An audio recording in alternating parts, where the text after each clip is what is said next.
Hello, and welcome to another session of Fearful Symmetries. This is a new campaign from Pelgrane Press for Trail of Cthulhu. My name is Lowell.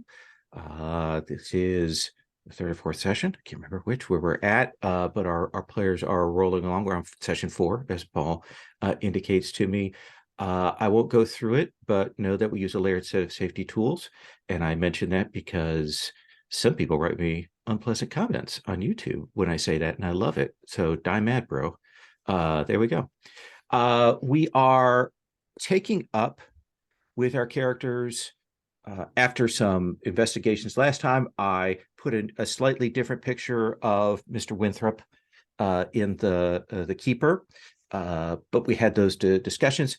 And at the end of last session, we talked about the following sequence for today. One, giving everybody a chance to kind of do a once around, I want to do a piece of research on, I want to look into, I want to ask about things, with the idea that you would have had time to talk to contacts or do library research or do other investigative things if there were things you wanted to find out about any particular thing. Following that, traveling to London to meet with Chessover, the book seller, and then following that, I think I'm sorry, before Chessover, I apologize, is talking to Sebastian Winthrop's nephew is the next step. Then bookseller Chessover, and then finally, lastly, traveling to Ashby Wake. So that is the sequence that we have planned for today. So I do want to do this where we do the once around to check in to see what piece of investigation you'd like to do. Has anybody made any big build spends that I should know about, that anything you want to mention? Okay. So they've got some build points. We refreshed at the beginning of last session. We're still in the middle of a case. I'm going to do air quotes for that. So I'll tell you when we do the full refresh. So let's start then with Isabella this time. Okay. Isabella, what is it you would, if we do our once around, what is it you would like to find out about, look into, ask about? Okay, so this is not like going on our items that we have on our list, which is, talk Correct. to Sebastian stuff Though like if you that. want to Okay. get more context for those things, you can. Okay. What do I want to look up? Let's see here. I think the first thing I want to look at is I want to go and check out Sebastian's, like, what's been published, what he does in particular. And if I can find anything that gives me some hint about who this guy is who was supposed to go, but didn't. So does this feel like maybe a chemistry spend if you're Yep, checking up on his academic absolutely. works? All right. So we'll see you, a montage of you going to various libraries and checking things out, reviewing it. He is a professor of chemistry at Oxford. You can trace that his work for a bit has like an esoteric historical bent to it, like a lot of references to old alchemical things and that kind of that are half color, half serious. But there's a definitive change to a more practical, like applied chemistry kind of work later on in his writings. Like clearly, there's a change in his personality. The other thing you will note is that he has throughout, like the early stuff, he has a co-author, and like someone down. He always, like, you're guessing a friend or a mentor or something like that, that at a certain point, uh, this person named McMath drops out. Okay. And that's a couple of years ago. And is there other papers that McMath is on? You will see that McMath is also a professor of chemistry, but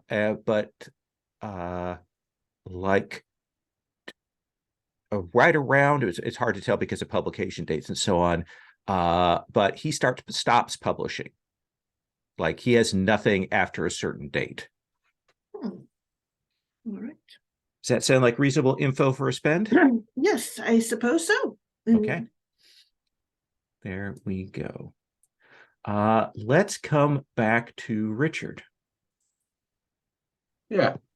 So I'm going to take a more of a higher level one than I think what we're doing with here. I think it's more the leads that we've got on the board that we don't know more.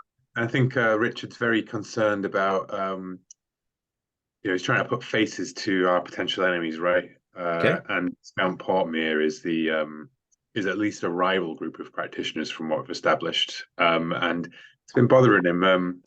That letter from the mysterious E wants to know about the Comte Saint-Ledoux, who apparently died in a plane crash, and the Portmere took the Comte's ward into his circle. And those are the sort of details that, like, I feel like you could look up at the time, right? Absolutely. So who is it particularly you want to know about? Like, I think we've already had a quick look at the Viscount Portmere, so I think this is more about who was this Comte Saint-Ledoux? What was this? How could Viscount Portmere have had a hand in the death of Comte Saint-Ledoux? And what about the ward? So, you will find out that I could, if you need to make a spend, I can think of. Yeah, I think so. What do you think is appropriate for this? Is it contacts? Is it library use? Eddie the Mouth. Eddie the Mouth, my contact. Okay. Got to spend a point from him. So okay. Yeah. So you've got 2 invested. So outside of that parentheses, go ahead and like put a 1 next to it to show we've got one of his. Yeah, I'm gonna spend. Do it like that. Like 2 in the brackets to be the maximum, and then a little tally alongside them. And he will be surprised to see you again so soon. And you'll ask, and he will say, well, here's what I know is the Comte was a occult investigator, looked into things, but also a dilettante. Came from France, but wasn't bad. From what I understand, he was in the war, and one of his friends that he made there, his son was this ward. Let me get a good name for this since I grab that. Edgar Morse is the ward's name. Anyway, the senior Morse was a captain in the company along with Ledoux and some other people. And after the war, Captain Morse died, and the Comte took in his son, who was off at school, and looked after him. There was some business that went on, as I understand it, where Edgar Morse got dragged into Portmere's circles, and the Comte took exception to that. And as I understand it, actually physically confronted Portmere and dragged the young man, the younger Morse, away. And then shortly after that, when the Comte was flying, he was an avid aviator. His plane went down. Well, they are rather dangerous things. These they planes. are, yeah, exactly. Planes go down all the time. They're very dangerous. I don't see them catching on, frankly. There are much better ways for man to command the air, I'm sure. Exactly. Well, yeah, perhaps. But as I understand it, after that, the younger Morse returned to Portmere's fold. Well, thank you, Eddie. Morse. One of the things is that Morse, the fortune, there is a family fortune at stake, so there may be some reason why Portmere wants him in there. Well, from what I've heard of the man, Portmere is not a man to do anything without his reasons, selfish and avuncular as they may be. But thank you, Eddie. But anyway, I actually think this was maybe like as I was passing through London on the way back from Rye, after talking to the maid, we've had a slight flashback. I popped in for a quick pint with Eddie, and I'm like, just the man I needed to speak to. He says, you're asking about some specific stuff. Is there anything you want me to look into particular? You want to put me on the scent of something? Well, this Portmere, he's coming up in my fancies, my particular interests. I know we're all a bit esoteric for your gossip racks, but well, I think there's something sinister going on with Portmere, frankly, and this a friend of mine was in correspondence with someone named E, and I thought perhaps it might be you, Eddie, but well, I appreciate that, but I think if somebody had seen my handwriting, they would have been able to identify that and would have told you and made mention of that. Oh yes, and I know you would never be so foolish as to adopt a pseudonym that was literally your own name. But you see him pause, like that hadn't occurred to him. Oh yeah, no, you're right. You're right. Wouldn't have done that. Yes, they did higher standards on Fleet Street, I'm sure. But yeah. But yes, well, it does strike me that a man such as Portmere, with money and influence and various, perhaps ill thought out, a man who calls himself the New Beast. Can you believe that? Another Aleister Crowley among us. Well, Aleister Crowley wasn't a fascist, though. Aleister Crowley was a good old Christian fundamentalist at heart, but yes, say what you will of the man. He may have been a beast, but he was a British beast. Fair enough. But yes, if you could keep your ear to the ground or anything with Viscount Portmere, that would be most appreciated. And of course, I leans in close and he says, "This is just between you and me, Eddie. Mm-hmm.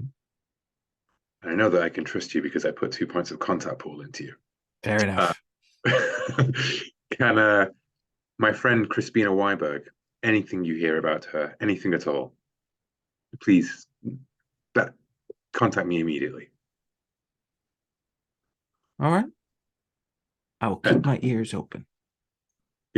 Metafictionally, I'm pretty sure that I will be back to speak to Eddie when we go to speak to Chessover, because he seems another good colossal conversation there, right? But we'll see. Fair enough.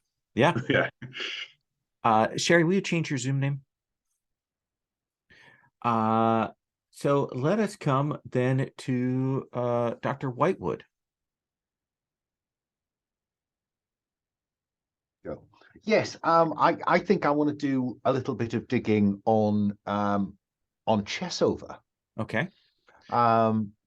Because it does seem I'm curious about whether he's on the up and up or whether he has any dubious connections.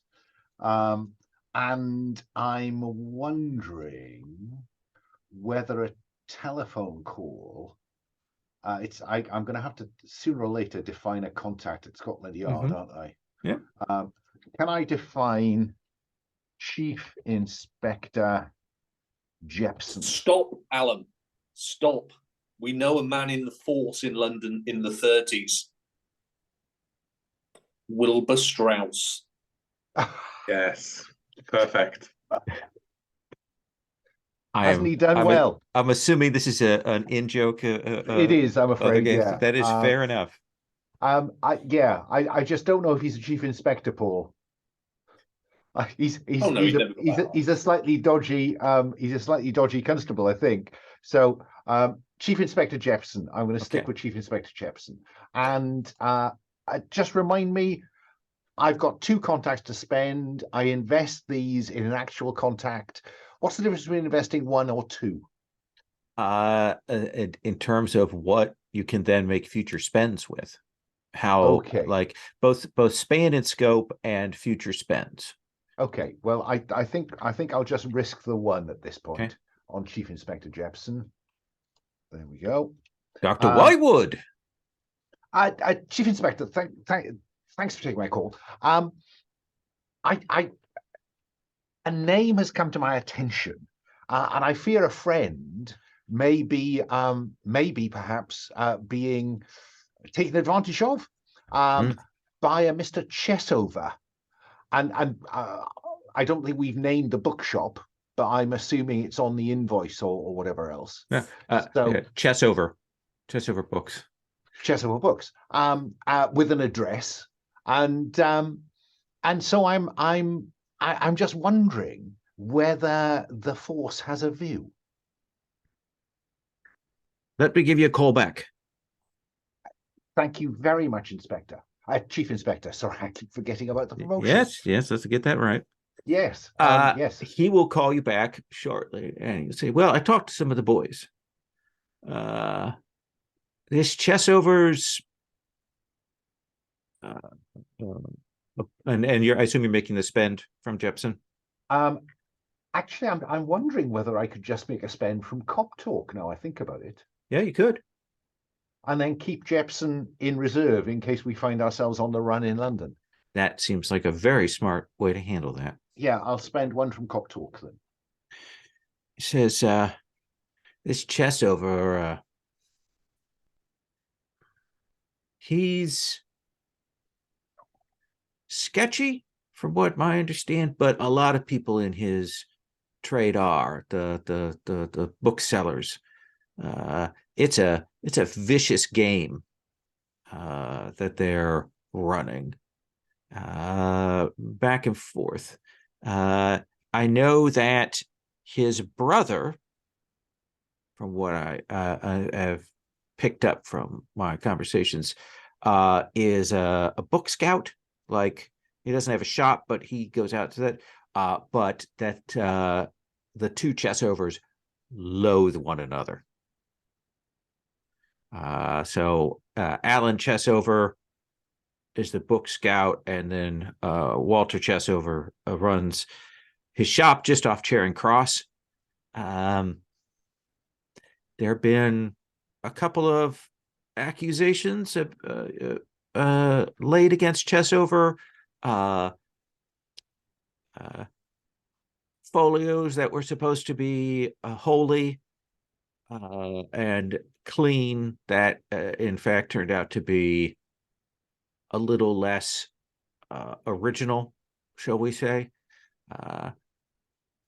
No one's pinned anything concrete for forgery on him, but he gets by because he's working with weird things, odd things, obscure things that are harder for people to pin down as forgeries or not. That's what gets him. I mean, he's not working for the common first edition. But he's not particularly well liked, shall we say. Has a greasy young man who works for him, from what my associates over on that side said. We have a name for that greasy young man. Haywood. Haywood. Well, that's really very helpful background. I shall warn my friend, please, to be a little careful, perhaps, and perhaps pay a little more attention to any book that that Mr. Chessover supplies. Thank you so much, Inspector. I must pop in. We must pop in and have tea. Absolutely. Come by and we will sit down and have we will talk shop. Thank you, Inspector. Bye for now. Wilford, what are you up to? I think I will probably go ahead of the rest of the party to London. Okay. I'm a London born and bred person, so I think I could probably do my best work there. Sure. And I would like to engage with some old friends of mine, the Moxton gang. Okay. From Soho. I'm going to spend 2 points in contacts on the Moxton gang. Okay. Run by Jimmy Spinks, is the head of the Moxton gang, who basically engaged with a few other gangs with racketeering in Soho against the Italian mob led by Charles Darby Sabini. And I will meet Jimmy and the rest of his crew in the French, which is a well-known Soho pub. And I would like to ask Jimmy if he could put some boys watching over the booksellers. Well, it's been a day, Brumble. You come rolling in here and asking me for favors, right? It has. I've turned a new path. I might not look it, but my criminal days are behind me. You want us to watch the bookshops for you? Well, I can read now. I'm interested in books. Maybe there's something you want to tell me about. I mean, if there's some coin to be made here that I should know about. Oh, I definitely think so. Word on the street is he likes ripping off people that bring in books. Doesn't pay him enough money. That means he's either funneling the money to somebody or he's got a large stash back there. I think it could be worth your interest. So it's a Chessover, you say? Yeah, Chessover Books. All right. Near Charing Cross. That's pretty much on your beat. That's in the city. Yeah, it's it's by a railway station. Lots of comings and goings. Lots of low life near the station. I'm sure your boys can easily keep an eye on it. Well, my boys can easily keep an eye on it, but I gotta rotate them more so none of the patties decide to. Fair enough. I mean, yeah. What is it you want to know? I want to know who comes and goes from that place on a regular basis. And if they do, basically Chessup and his greasy sidekick Haywood, where they go, what they do. Okay. That's what I'm interested in. And if there's some coin in it, you can have the coin. I'm only interested in the books. Sounds like a deal, Jimmy? Sounds like a deal. Deal. So how much do you want to do? I mean, do you want to spend, and what do you want to know? Like do we want this to be kind of what you're picking up while they're talking to Winthrop in Oxford? Yeah, so clearly case on the joint's going to take a bit longer than, things like phone calls. So yeah, Okay. I'll go down there prior to those visiting Winthrop and see what Jimmy throws up, really right. sort of shadowing that sort of well, let me give stuff. you maybe a little bit more to start, and then we'll do the Oxford Winthrop thing and come back. You will see it is, a dirty bookshop. It's hard to see in through the window. One of the boys who did go in, like playing like he had mistakenly walked in, says it's a dump in there. Books stacked everywhere, just every which way. I mean, I don't consider myself an organized man, but I don't know how they find stuff. And I wandered around there for a while before this this guy came up from the cellar and didn't like the look of him. And so I got out of there. But looks like they've got the first floor. There's a little walk up, before I could tell, to another little set of stacks of books.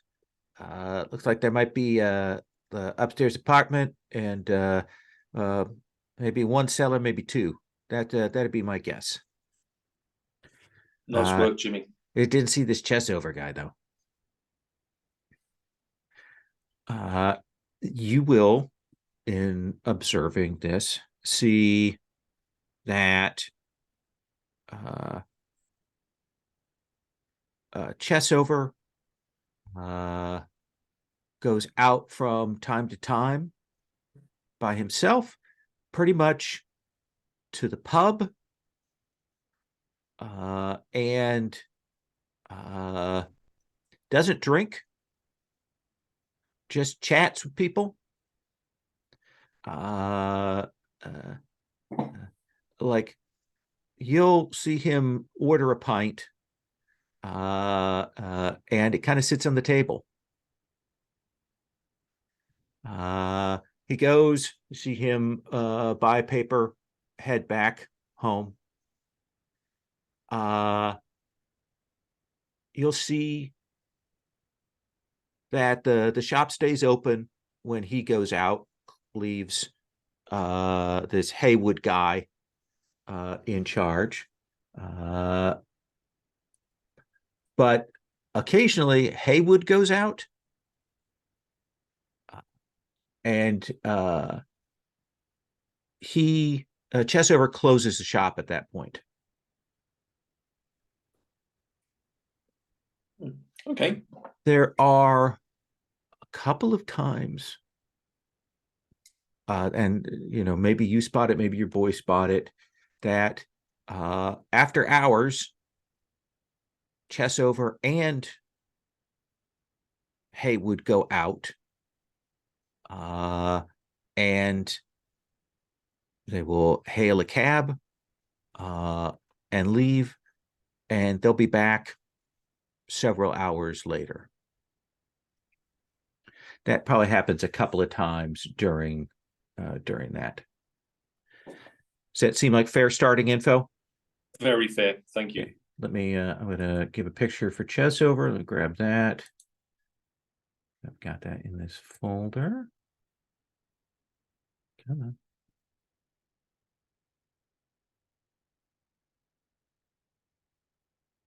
Picture Chessover there in our NPC tab. And do we have a space? I'll put his assistant down one row. So this will be Haywood.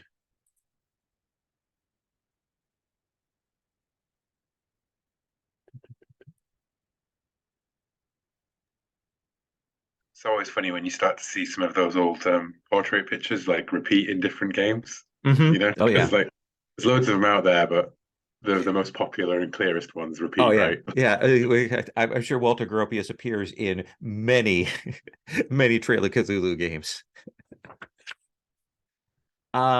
So let's cut to Oxford. The three of you, Grimaldi, Whitewood, and Fraser, and you want to go and check on Professor Sebastian Winthrop. How do you three want to approach this? Well, do we take him if he's supposed to be a member of our group? I fear approaching him at the university maybe not elicit honesty and transparency from him. I think it would be rather embarrassing for a chemistry professor to be talking about the occult in full view.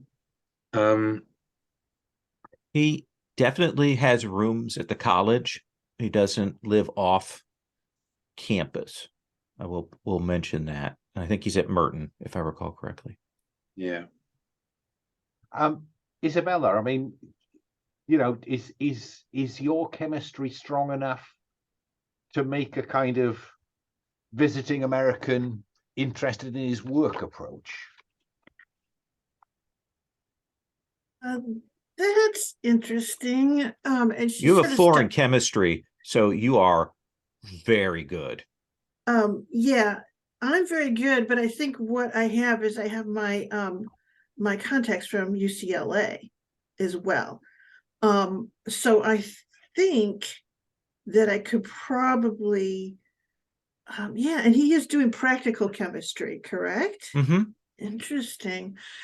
She goes, yeah, give me a few moments. I have to go back through and see what it is he's working on and currently. And I think she will flip through the last things he published and then what's in his, you know, like what's in the college description. And I think she'll write a note saying that, you know, following some conversations with, and she'll mention 2 of the professors at UCLA. She was pleased to find while she was traveling that he was here and it would fit the bill if she could have some discussions with him about, and a specialized thing about probably, I don't know, you know, sort of a bright, you know, those what do you say, cold flame cold flame reactions Okay. that you can get from certain mineral combinations and things like that, because at that point that would have been still So if you useful want to stuff. make a chemistry spend, Certainly. you will get an invitation back. You will say, please come by for tea. You know, tomorrow I have tutorials in the morning, but my afternoon is free. Please come by.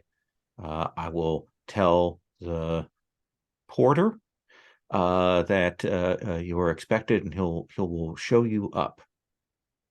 Does that mean let's see here.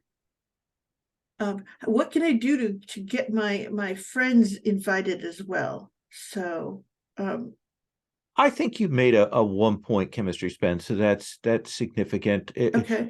You've put a and associates probably Yes. in there to play that up, and they look like good stout British gentlemen. Like they don't want to let an unchaperoned young woman go and visit. Exactly. People say that sounds awesome. So my note will be breezy, but I will mention them if that makes any sense. I will be as American as I can be.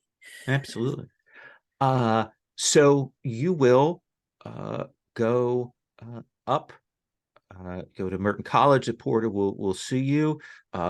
He will make small talk about Americans, films, that kind of thing in that very like gangsters, that sort of thing. Have you met a mobster then? Oh, loads of them. I hear they're shooting in the streets every day there. But he will take only you on the sets. take you three on up to his rooms. Mhm. These are nice, nicely pointed. There'll be a knock, and Sebastian will say for the porter to let you in, and you come in, and there is a maybe late 30s, you guess, but looks younger for his age. Definitely half Indian descent. A little surprising to you. He's definitely Anglo-Indian. He stands up from his chair. There's desk there. Surprisingly, has lab equipment out here, though he does clearly have some rooms for labs and space off from this. And as a desk, and he will stand up and he'll go, Miss Grimaldi, I'm Sebastian Winthrop. Please come in. And these are the associates that you mentioned? Yes, and this is Robert Fraser, and this is Dr. Holds out a good hearty handshake. And of course, Dr. Arthur Whitewood. Dr. Whitewood? And there's a pause while Arthur waits to see if he's been recognized. Your name strikes me as familiar, Doctor. Where would I have picked that up? Oh! You may have seen me in the newspapers. The Mayfair murder case. Oh, you're a psychiatrist. Of sorts. I prefer to think of myself as an analyst and consultant to Scotland Yard. I'm sure they make ample use of your talents. I'm very grateful for you extending your invitation to us all. You have the sense that he does not have any particular respect for psychiatrists or analysts, but it's all snake oil. And he'll invite you all to sit down, and calls for one of the college staff to have tea brought up, and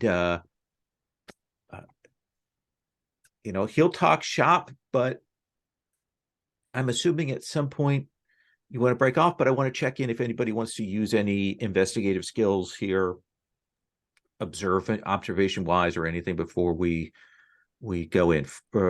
Fraser? No, I think the stuff, like, I was like, oh, assess honesty, but I think we'd need to frame it on what we're trying to actually find out about, right? He'd need to tell us something first, wouldn't he? Fair enough. So I'd like to just go with reassurance, really. Just being emollient and as charming as I can, and fascinated in the work that he and Isabella begin to discuss. And I think that reassurance spend means that when you do slide into the other matters, you have smooth things. So the switch is smooth. It's not abrupt. It's done in such a way that he's not going to take umbrage at that.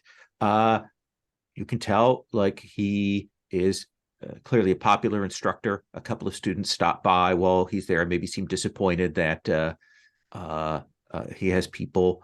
You can tell that he lives on campus. I think you can also tell that he has a very good, how do I put this, wine collection. I think you'll see that there may be some books on wine off to the side, and you'll see a cabinet, and I think if you spot a couple of labels that he definitely takes that to heart. Some fascinating stuff. I can barely keep up between you and Miss Grimaldi, Professor, but I was rather more when we first started upon this venture. I was these fanciful ideas of turning iron into gold, and the philosopher's stone, alchemy. But chemistry, I understand that's more where it's at, right? Alchemy is not a thing that. Well, I certainly have studied the old texts. There's some wisdom to be found in the older materials, ideas, things that were concealed under other names, other guises, things we wouldn't have realized, that we wouldn't have seen. Yes. Well, I am rather fond of hidden messages myself, secret meanings and so forth. It's one of the reasons that we're here in Oxford actually was to call upon a friend of mine, Christina Weiberg.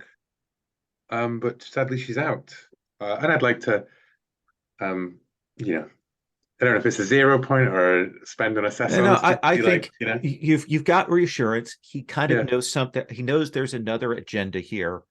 He's been very, very flattered by Grimaldi, and Whitewood has sort of shaped things. So there is that nod when the pin drops, and he'll know. I am well acquainted with Crispina. Are you here on her behest? If only. On her behalf might be more appropriate.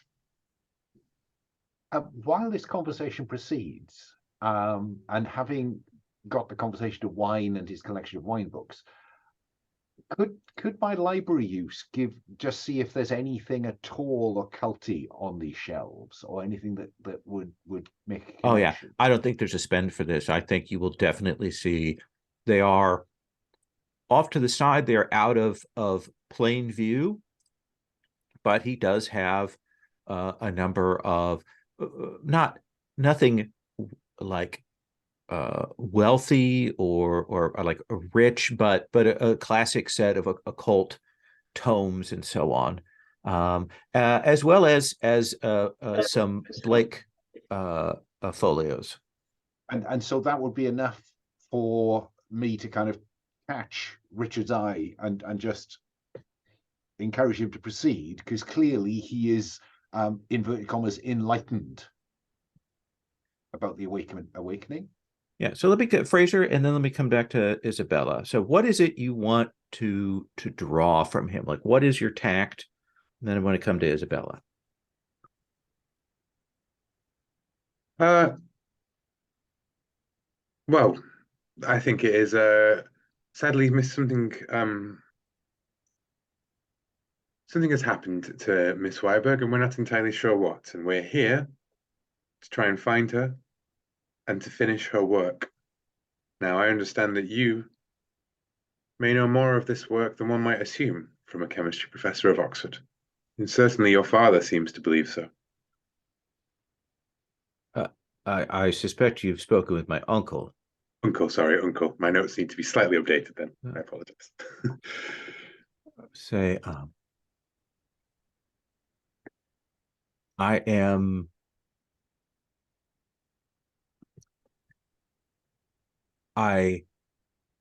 take it something happened the other day. Yes, and it rather seems as though Miss Weiberg has not perhaps kept the rest of our circle informed of her affairs and her contributions, and perhaps you are the person that she's been working with. I have known Crispina for a number of years. She is aware of my skills, and he will reach out his hand and kind of hold it over the table with the tea and such, and you see him kind of murmur, and you will see a haze kind of appear in the air over the tea table, and when you reach out to kind of touch that, the air is solid. And then he holds his hand back to let that go. Miss Weiberg came to me some time ago asking if I would join her on a project, an order. She invited me to join, and there was, I thought, there was a time where I thought I might, but my experiences with it have not been the greatest, not been as one might wish them to be. And then I found out that she was being pushed in this in certain regards by my uncle, who I would rather not be tangled up with. Don't get me wrong. My uncle is my last living relative, and he's certainly done well by me. A very good man. I visit him every other weekend, but he is exhausting, and he has certain penchants that bother me. And so when Crispina, she knew my feelings. When she let it slip, his involvement, I politely declined at that point. I hope that whatever has happened is not a result of my departure from whatever was going on. I think I'm just well, let me let Isabella have a bite at the apple here. Yeah. And she sort of stops and says, I'm not sure that we would know. And she sort of stops and says, something happened during the ceremony itself. It's something intruded from outside the ley lines and grasped her, took her away. Like a look of genuine shock, both what happened and the kind of thing that you're describing, like, seems a little bit outside his area of expertise. Like I mean, he can see that you're telling the truth, but he does seem shocked. Was this the night that there was? I mean, I could feel it on campus that something had happened. Yes. She goes, what, 4 nights ago? And she sort of says, yes. And it was sudden and it was violent. We could see the hands, red hands. You see, he's sort of genuinely uncertain. And she sort of stops and she goes, we need, if there was anything Crispina told you about what her intent was that might give us some sense of how we could help her more. We know that she is still alive, but she's held.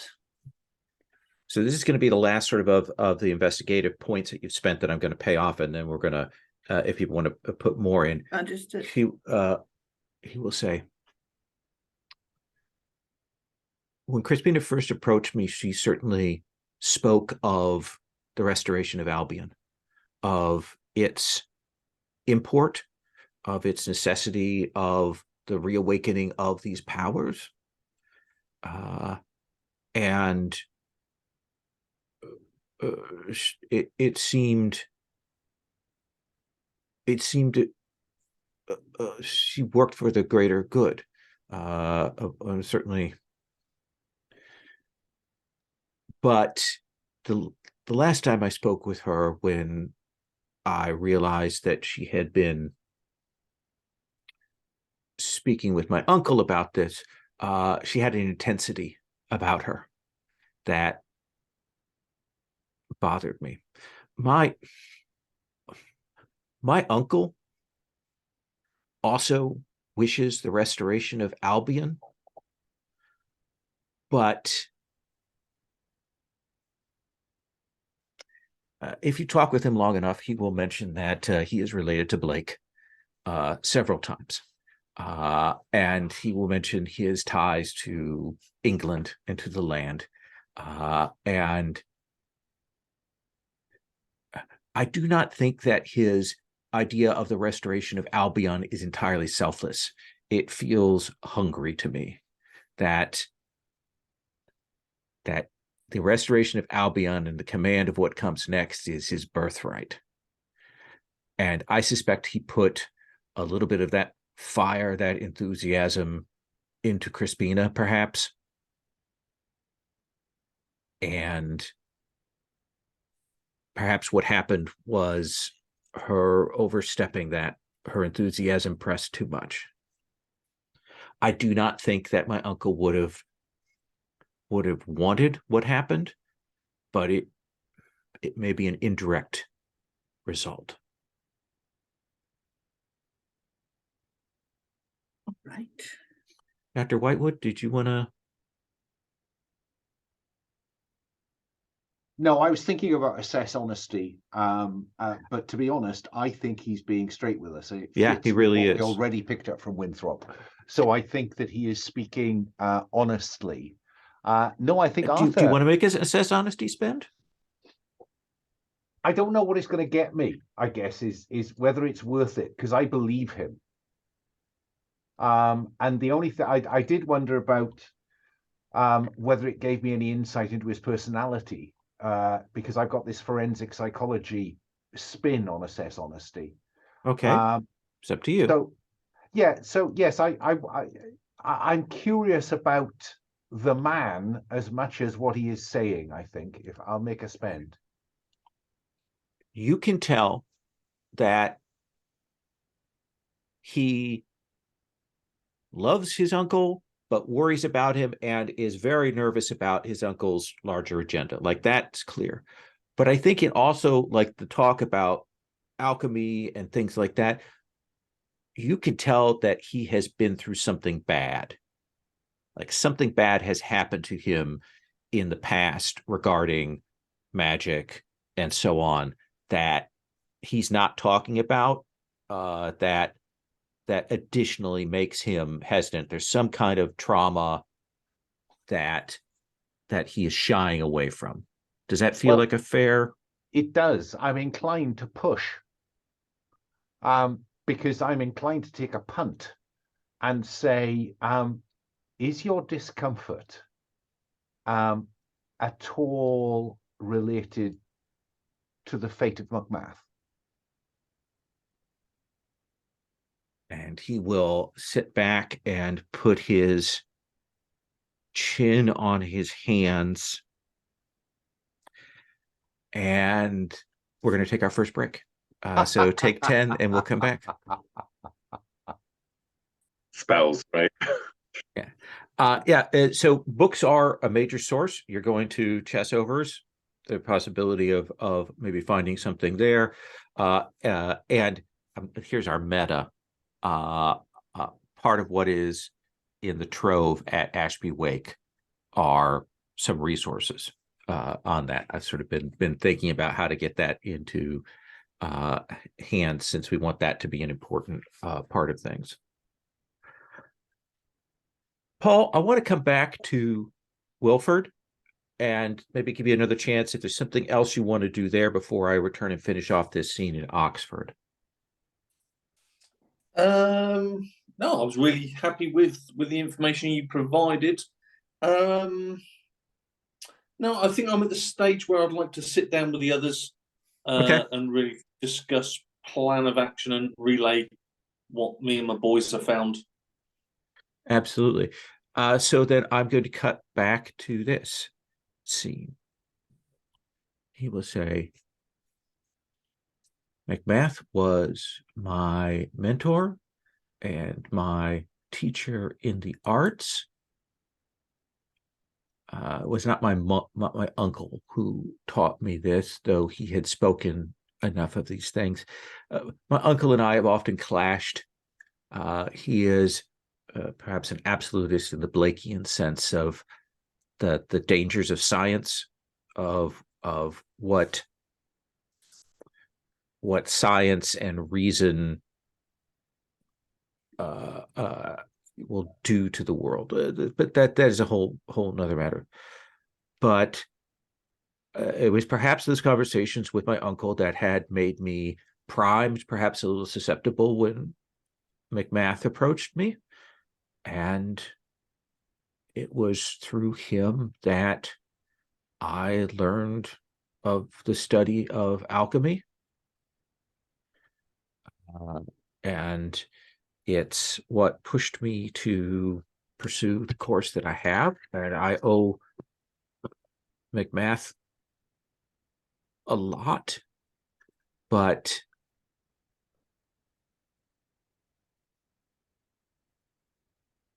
he became obsessive and unstable here at Oxford.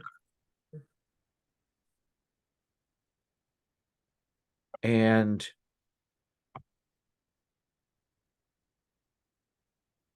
I saw him do some things that I think would violate the precepts that one should follow if one is to be down this path. And he hesitates and says, I don't want to talk of that. I don't want to recall that. But his instability eventually became so much that he was quietly cashiered from the university. To his chagrin, and he was upset that I did not defend him more vociferously, and was upset that I did not go with him. He went to Suffolk. He has a house there, Cavendish Hall. It's closer to the coast there, and lies on one of the ley lines. He took with him two young men, younger than myself, who intended to be his apprentices. And I know that one of them is now in an asylum.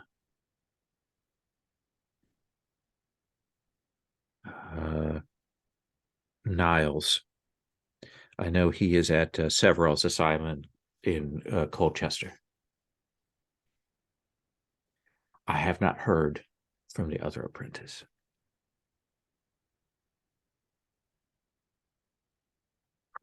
You don't think that Crispina may have been in contact with McMath? No, McMath is a misogynist through and through. He would never have deigned to talk to a female practitioner of the arts. And is it fair to say that, again, the paradigm is different? That Crispina was Winthropian in her belief in Blake, and these two are much, Math and Sebastian are much more science, magic as science. The tradition that I have been taught is the path of alchemy.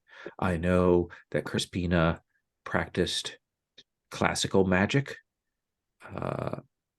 She did not seem to think that would be an issue with me joining her circle, but I do not know. I mean, I have to say Arthur is slightly concerned because, of course, he saw what Crispina was putting on the table as science. This was to build a scientific world, a rational world. And he will, again, if you kind of bring that up, he will say, I think Crispina was much closer to your vision of things. But there is an element of Blake that is anti-scientific, some readers, some interpreters see that as science is on an incorrect path, and by marrying Blake's theories to science, one can find a way through, which I believe that what Crispina believes. I do not believe my uncle is in that camp, let us say.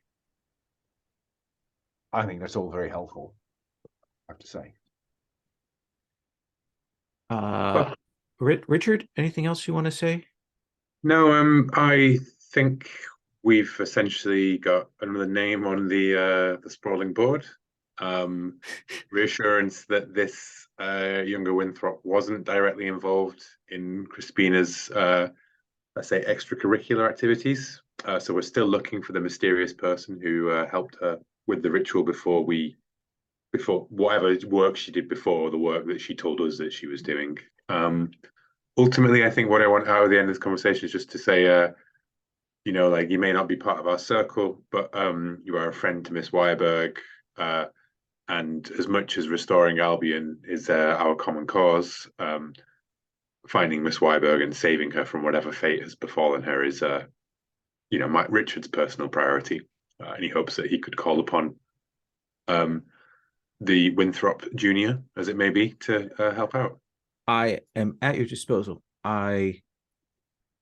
If you need anything, if there's anything I can do here, either alchemically or in my role as instructor here, you've only tutor here. You've only to say, and I will see to it. And Miss Grimaldi, if there are, if the matters that we spoke of earlier are not merely a smokescreen, but I will consider the problem that you put forward to me about the pyrotechnics. And she goes, pyrotechnics are indeed very much of interest to me, because they are a magic just as old as these are. And he will thank you and have the porter see you three out. I think as we leave the college, I'll turn to the others and say, I think he's a jolly good egg. She's not. Very good instincts about people too. I'll pay attention. He does seem sincere. I suppose his uncle rather assumed that Crispina had been successful in persuading him to join our circle. But family, eh? One doesn't get to choose. We should. I wonder what trouble Mr. Brumble has been getting up to in London on our behalf. Yes, I worry about him when I can't see him. He did mention that he was going to meet some old friends of his. Sounded like an awfully great chaps. The Moxtons, I believe they were called. Yes, I think I've heard mention of the Moxtons. Not those Moxtons, surely. I'm sure Mr. Jepson has mentioned. Was it Moxton? Well, there was that affair down in Clapham, but surely not that Moxton, not the ones notorious for the fire and the blood and he looks over at Grimaldi and says, "Oh, and that unpleasantness, yes." I know what you were going to say. I read the papers too. So I think we see you catching the 3:10 to London, and we do that cut arrival. Wilford, where is it that you've arranged with your compatriots to meet up? Is it a pub? Is it somewhere else? I think a pub, probably quite a low divey pub, so maybe the French House, commonly known as the French, in Soho. Yeah, it is a little downscale. We're in the part of town where there are definitely more horse-drawn carriages than motorized vehicles, and certainly you will get some odd looks. But Wilford Wilford knows how to manage these things, and so we'll see the four of you sat down. We'll assume that the briefing has been given, the basic facts have been presented, put out there. But Wilford, once all of that is out there, what is it that you are saying? I'll turn to the other and say, Walter's dodgy. What kind of a fellow goes into a pub, buys a pint, and doesn't drink a pint? That's dodgy. That's dodgy indeed. And also, it don't sit right with me, the comings and goings. If he leaves the shop, it's left open for that greasy sidekick Hayward. But if Hayward goes out, the shop gets shut. That ain't right. Walter's, he's the owner of the bookstore. It just ain't sitting right with me. No, unless perhaps the only reason I could possibly think of would be that that he doesn't trust the security of the shop without Hayward present. But that does seem rather strange. But the good news is they have been noted both leaving on a few occasions. So as I see it, we've got a few choices. We can go in legit and try and buy the book back. If he's still got it, possibly, I don't know. Or we go in dodgy.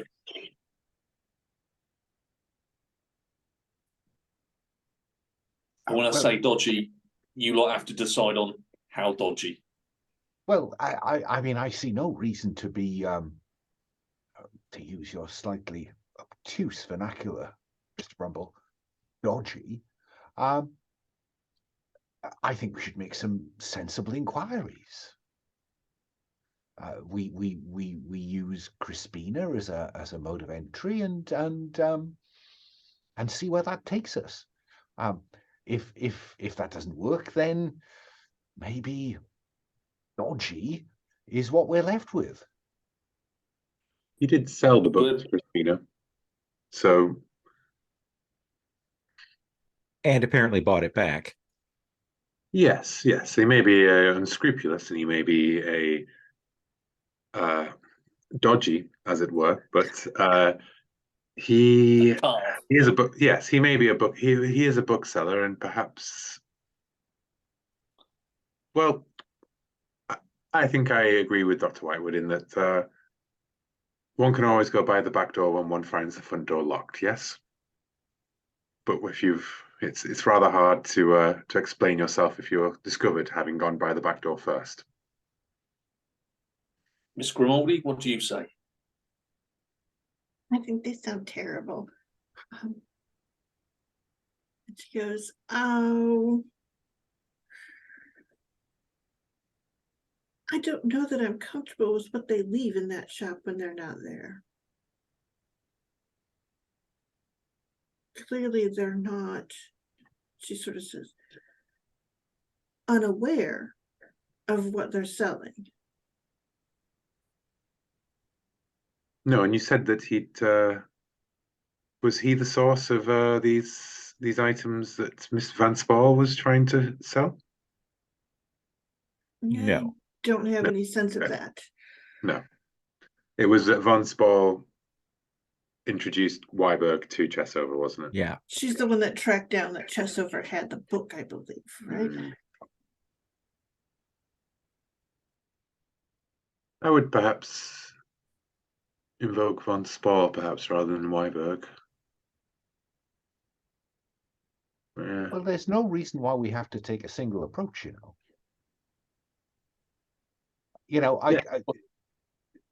True, but if you're going to pay for something and you're going to break in, why bother paying for it when you can take it for free? I mean, it would seem to me that we'd want to have a conversation with the man before we break into his shop. is my feeling as we start. Do we want to know where he's going when he and Haywood leave for those couple of hours, and only a couple hours? I mean, again, another strange thing. My sources couldn't follow him. Because otherwise, are we to assume they live above the shop? Yes. Well, look,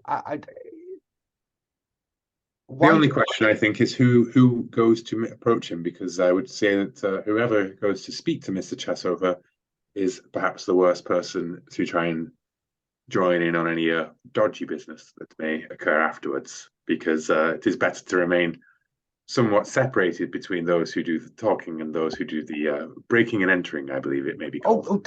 Let me absolutely stress, I can have nothing to do with anything that smacks of breaking the law. Well, then I have both a reputation and a relationship to the police. Well, then it sounds, Dr. Whitewood, as though you are an excellent candidate to be looking to purchase the book. Miss Grimaldi, can I suggest that we essay this together? I am sure that the sound of your quaint accent will incite a level of greed in the man that perhaps will loosen his lips. Interesting. All right. I suppose I can mention Von Spa. That sounds good. And perhaps, Miss Grimaldi, your expert eye on the shop, what we call casing the joint over here, I believe, in your vernacular.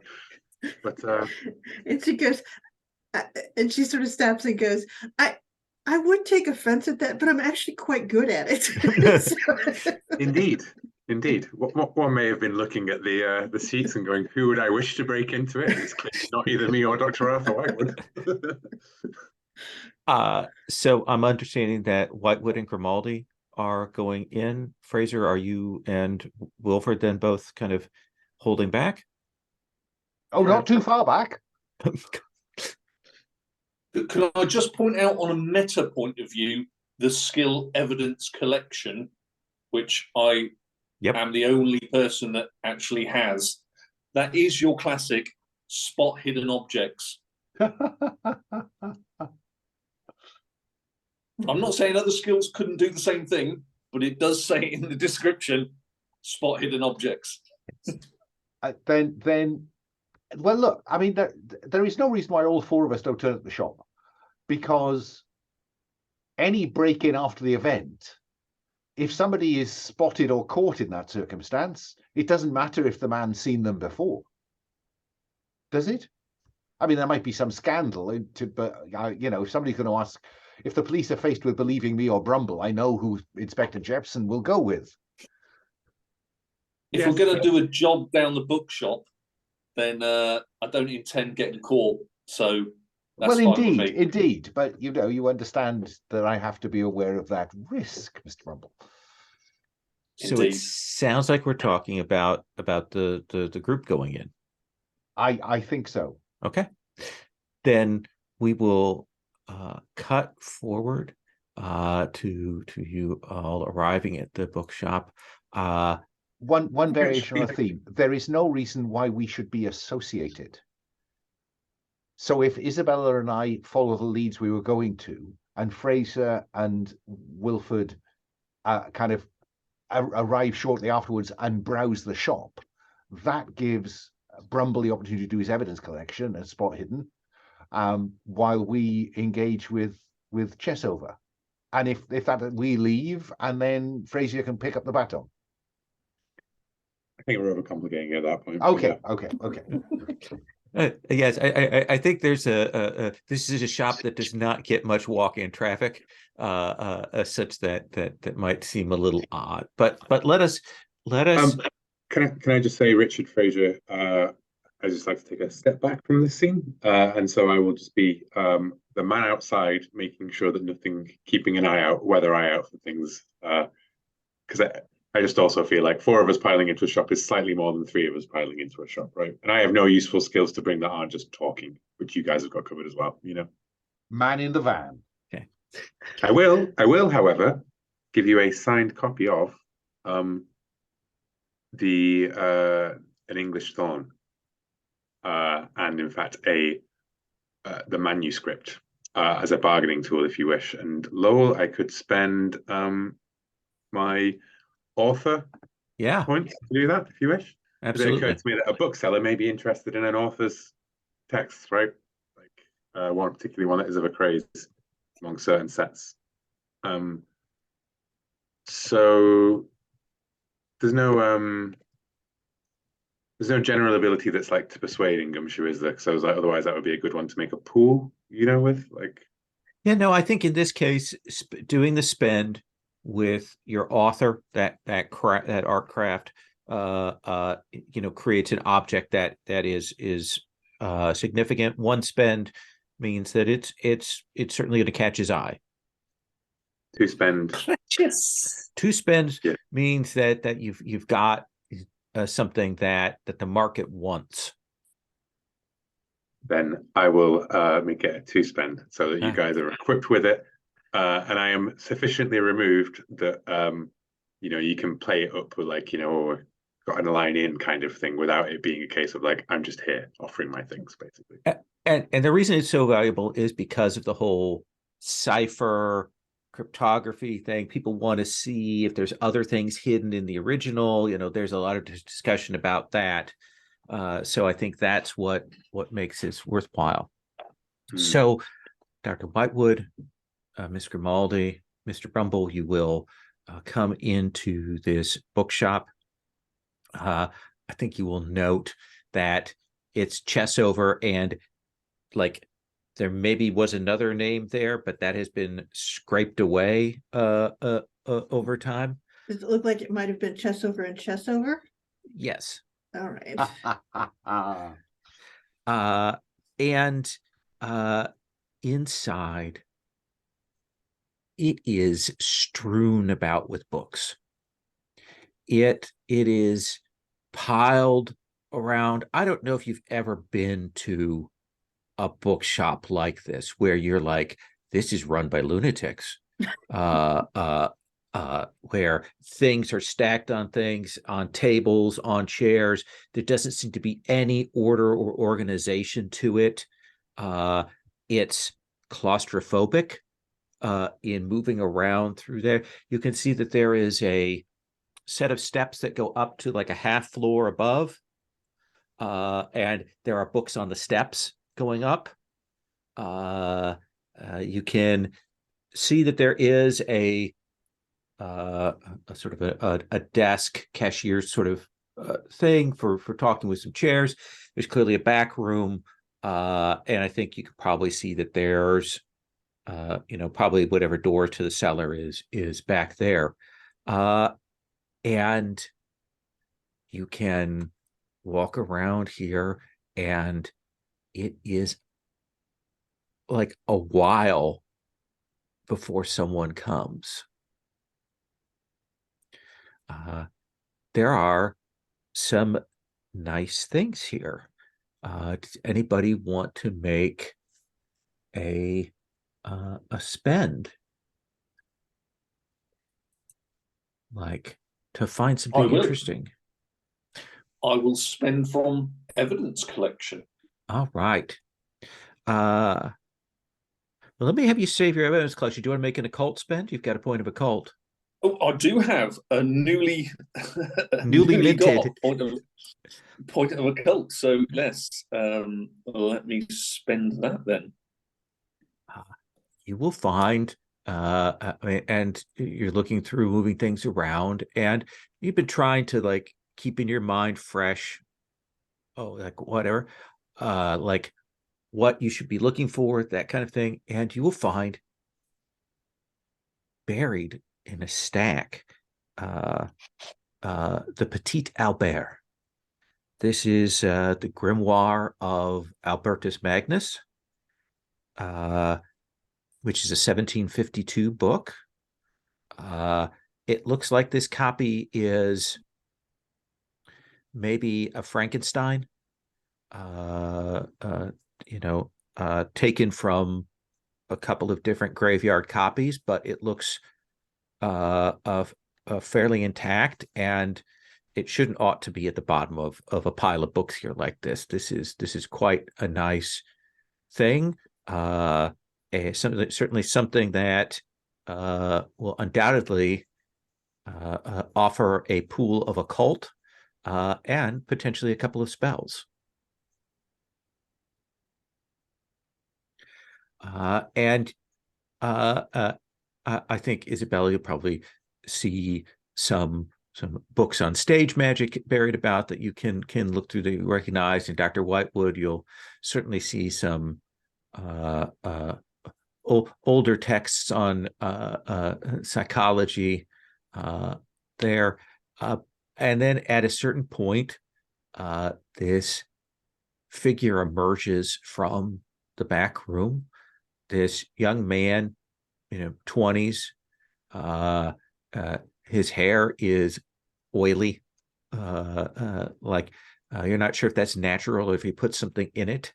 But he will come out and he will say, "A good day."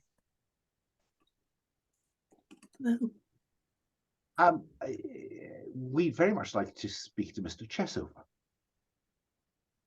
on an important matter. I see. Looks around.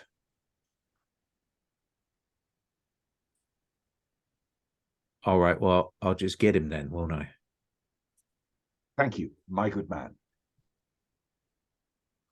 And you'll see him, like, as he goes past the counter, you see him pick up like a half-eaten apple there and takes a bite out of that and carries that with him. And he goes in the back.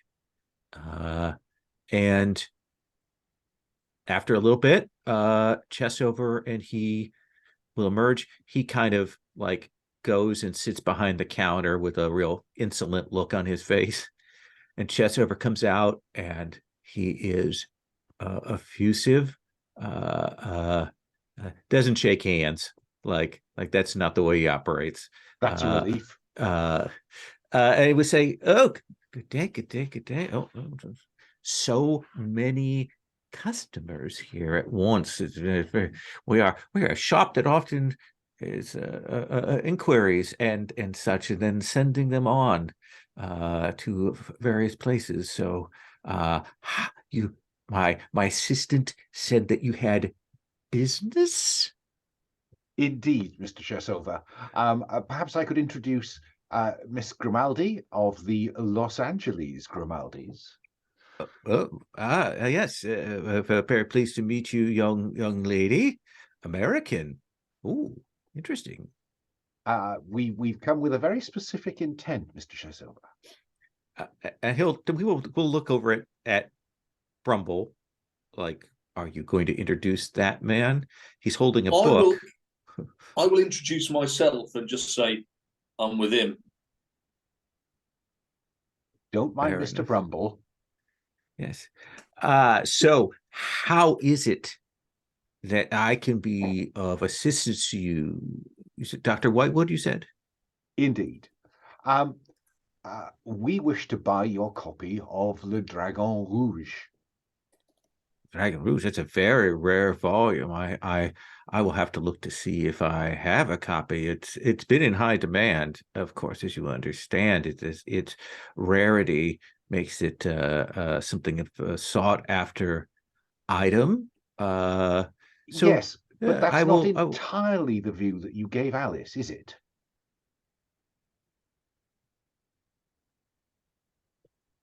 Alice? I'm not sure who you're referring to. Crispina Weiberg's maid?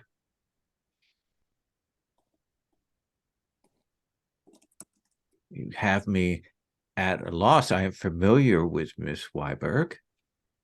I'd like to assess honesty here because we have been. I'm not. Oh yeah, no. He is lying through his teeth. He's lying through his teeth. Like, okay. Absolutely, 100%. Okay. Then I think I'd like to deploy a point of cop talk, because one of the nice things about cop talk is it says, lost it. There it is. imply that you are a colleague authorized to participate in their investigations. I wished, Mr. Chessover, to keep this informal. I did not wish to involve the police. The but police. I believe Who said anything of the police? What this? I simply, Mr. Chessover, we are gentlemen here, and we are, and I'd like to keep it that way. So shall we not beat around the bush? We know that you bought the book from Alice. We know that you defrauded her on the price. Defrauded is a very strong word. Yes, and one I use advisedly. I gave that young woman a fair price for the book in the condition that I received it. Indeed. Well, indeed. Then show me the book. No. If we're not to that stage yet, here, my good man. But I do have a copy of Le Dragon Rouge. It has been some trouble. It was trouble obtaining it, and I sold it for only a modest profit to Miss Weiberg. I did not realize until after I had purchased it from the young woman that, in fact, it was that same copy, given the condition that the book was in. Now, I am prepared to discuss a price if you wish to purchase this copy as is. That would require us to examine the copy, wouldn't it, Mr. Chessover? No, that would require us to come to an agreement before I show you the copy, good sir. I think, given that I'm playing the rich American card here, I'm wondering whether Isabella wants to step in here. I think she just like looks at you and does that sort of hand wave thing. Like she couldn't care less. I'll step in and say, all right then, how much do you want for it? Are you spending a point of intimidation? No, I'm lining up to spend a point of bargain. Okay. I'm cutting to the chase. Okay. He starts at 60 guineas. Not chance. Yeah. And with a point of bargain and a certain amount of intimidation, you can get him down to essentially like 30 guineas, half that price, which is about how about 2 credit rating. Instead of 30 guineas, I swap you this first edition, signed, pristine copy of this new novel that is well sought after in your circles. And I will slide it, still within my hand's reach, onto the desk, the counter. He will scoot his assistant on, who go and stand in the doorway, and he will say, "May I?" You may browse it. And he will very carefully open the book, look through it with one hand, kind of checks each page very carefully. This is quite an in-demand volume, I would admit. Indeed. That. The book is a bit like me. This is the book by its cover. Yes, I've heard that before.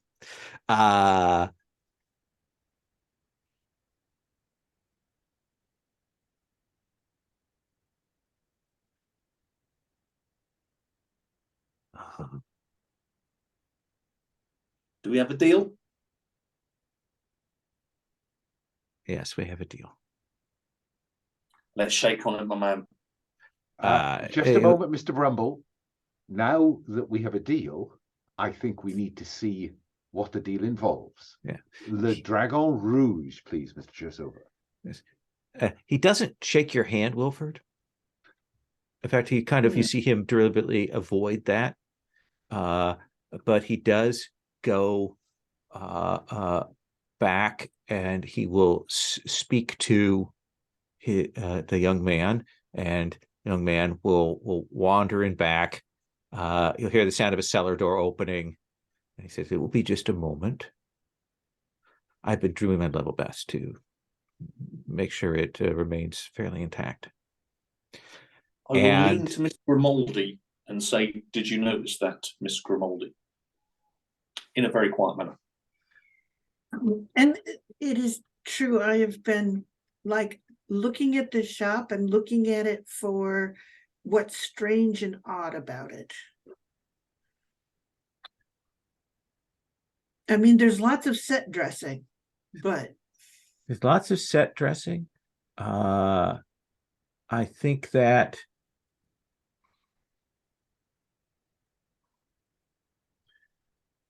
there's a weird bit where the lighting is set up very oddly. Like you would expect there to be, I mean, it's a dimly lit bookstore, but it should be a little bit brighter than this. It's kind of odd there. And I think that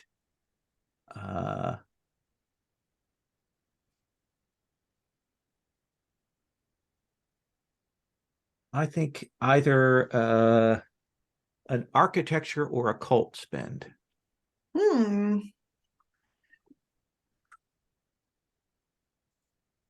How about occult, just because we're on that right now?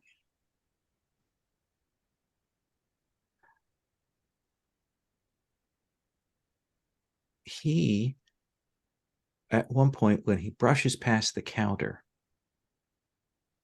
as he turns to tell his associate to get the book, you'll see a portion of him pass through the wood. And you realize the lighting here is to keep the shadows from betraying too much, because he's not really there. Interesting. I think that's a 2-point stability test. Oh, all right.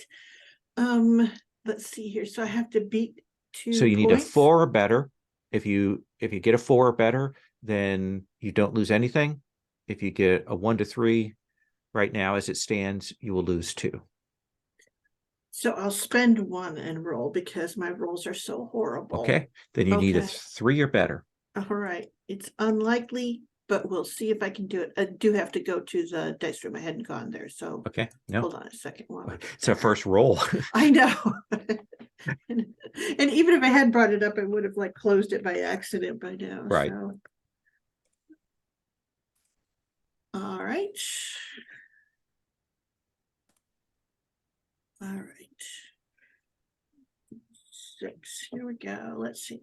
Do better than 3. Oh, I got a 5. It's almost like things are true. I got a 6 on my stability roll. 1 point you spend. Yep. And you are set, and you're pretty sure that he is a ghost. All right.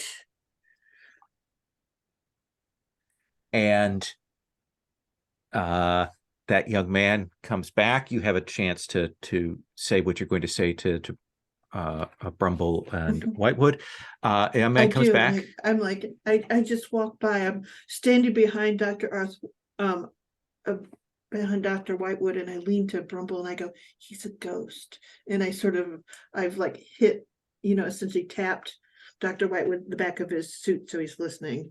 Just so they know. Comes back. The young man hands him the book, which he takes, and carries the book over to the table and puts it down next to Mr. Fraser's book. And you can see that it is a copy of Le Dragon Rouge, and you can see that it is scorched.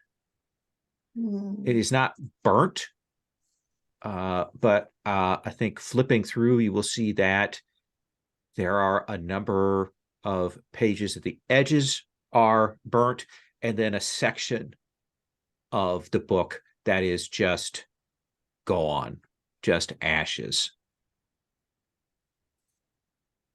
I suppose what's going through Arthur's mind is we know that he's got a penchant for forgery.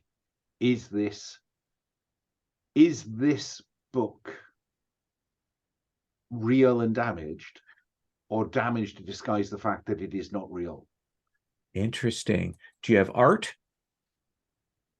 No, I mean, that's Arthur is wondering this, but he doesn't really have much to throw at the at whether, answering the question. I think art or evidence collection or craft will all work for that.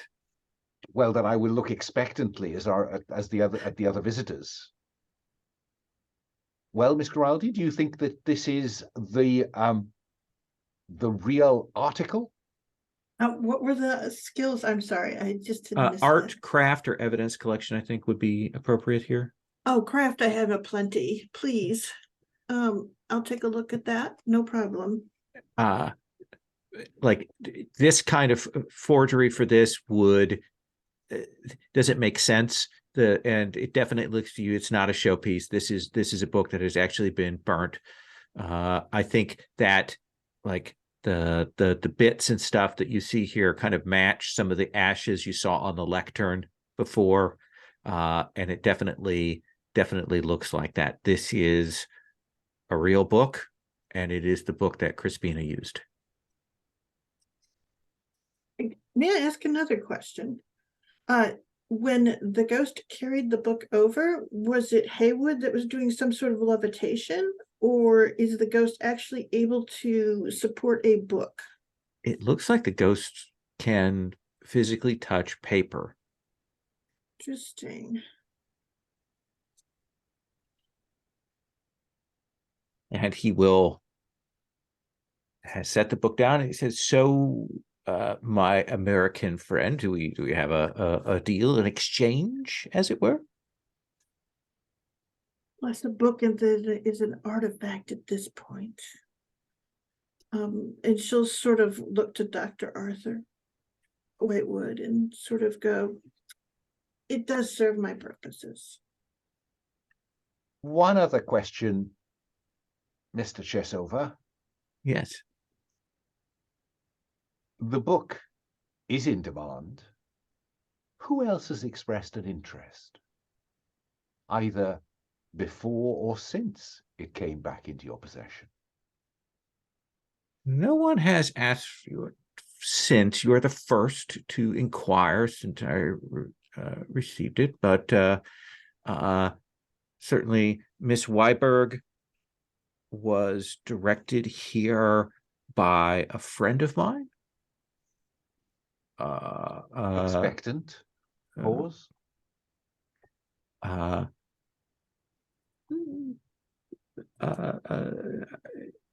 Miss von Spall of Oxford.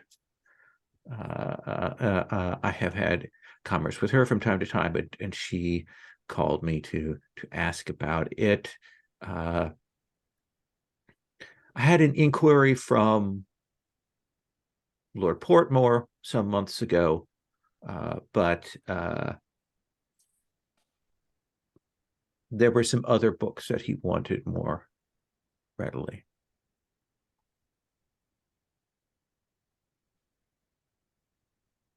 I would be very interested to know which books those were. I'm sure you would, but you will understand the need for confidentiality for my client base. As with all things, confidentiality has value.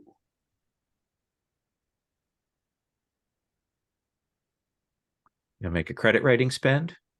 I think I might, Yeah, I will. I will dig out the names of the couple books for you and get you that. But clearly, a couple of potent tomes.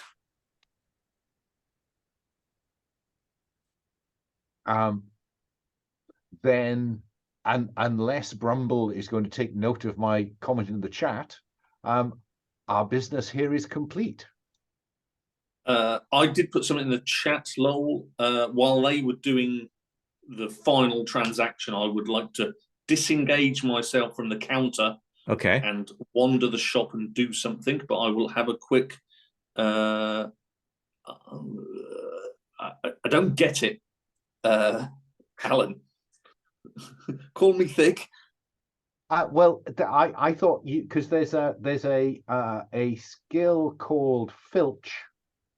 Yes, no, that's what I'm doing. Oh, right, okay. That's all I was. Oh, okay. Putting yes. out there, because you have a lot of it. What do you wish to filch? The Petite Albert. Okay. How much do you want to spend? I think this is a difficulty 5. It's a substantial book, but there are a couple of pairs of eyes. I will spend 4 points. Okay. Let us have you roll. I rolled a 1, which got me a 5. Okay. Well, I didn't roll, but does it matter? Oh, well, it does. A 1 does indicate that, like, some complications here. Oh, okay. Here we go. 1d6 then. 2. 6.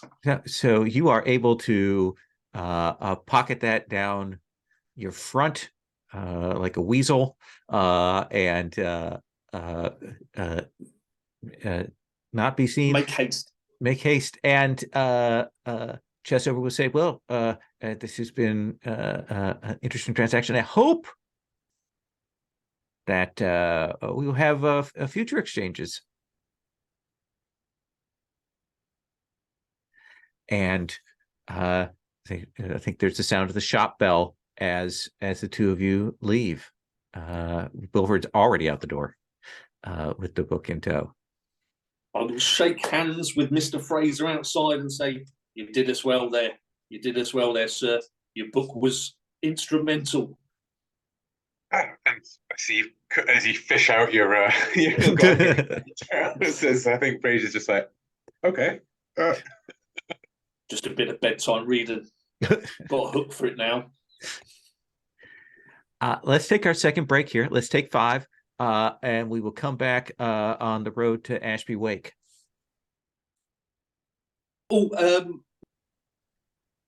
So in that classic period film, look, we follow the train porter as it comes by, opens the door, the camera comes in, we see the 4 of you seated in your compartment. The tickets are taken, then he moves on, and we see the countryside going by.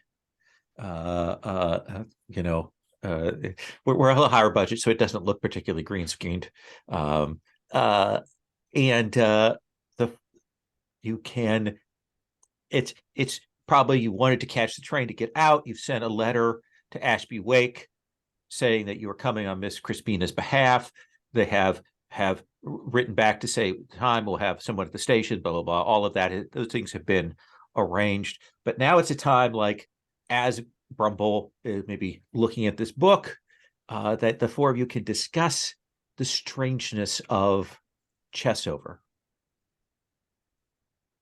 Well, I think Arthur will certainly be happy to open by saying, I'm surprised no one has yet mentioned the fact that we have been served a book by a ghost. And Richard just goes, what? But no, seriously, he was a ghost.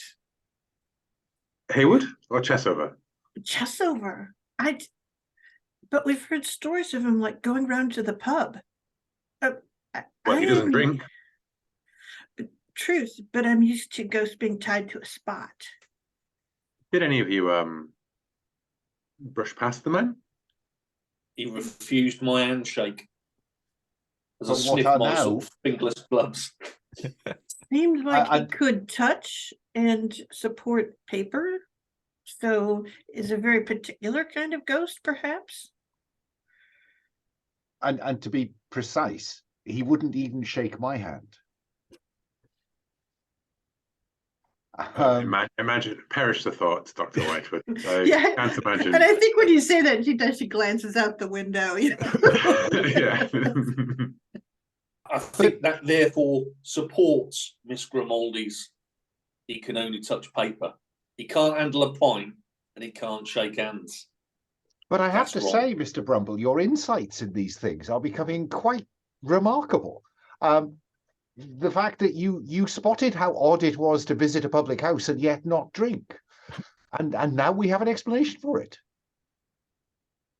True. I think his right hand, his man Hayward, though, is he controlling the ghost somehow? He still strikes me as shifty as anything. I wouldn't. What kind of man works for a ghost? And what did this brother, Albert, was it? Alan.